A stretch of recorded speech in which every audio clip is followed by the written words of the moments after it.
Batista gets LASIK surgery the day he gets a call that the big drug dealer that he's been chasing for years is in town, and nobody at his department believes him because he's cried wolf before. And so he calls an Uber driver and enlists and basically forces the Uber driver to sort of go on this all-night adventure, all-day, all-night adventure to get this drug dealer to sort of be his eyes, and I'm the Uber driver.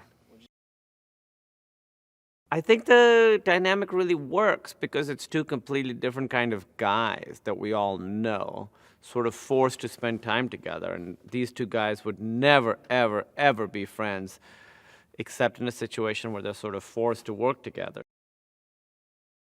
Batista's definitely my sidekick in this movie. It's, sort of about Stu, and then Batista's the sidekick.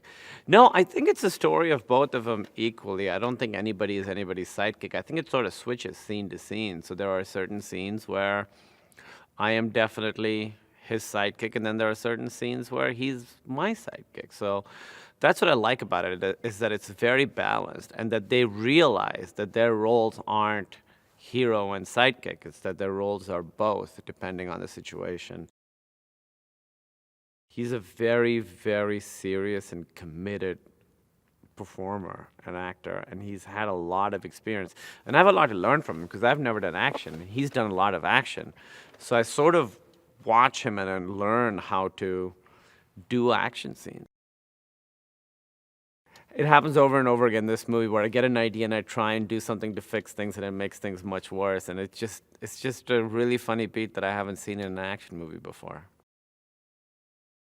He's just really, really great at action and the comedy stuff and the dramatic stuff. It's rare to find a director who can sort of hit all those different things, because you watch these movies and you can feel like, oh, this was more of a comedy director doing an action movie. This is more of an action director made an action movie with some comedy in it. But Michael Dowse, he's really good at both aspects of it, and he's really funny, and the stuff he does with the camera is really cool and interesting. And I feel like so many comedies now sort of look the same, and this one doesn't.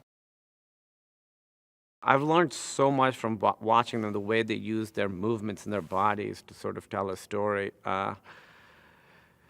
It's really, really fascinating, and they're all so good, and they nail it every time, and then they completely stand back up. Like, I watch a thing, I'll see somebody like crash through glass, and I'm like, oh, that guy's going to the hospital. And he gets up, he's like, all right, let's do it again. I'm like, wow, I will never be like that.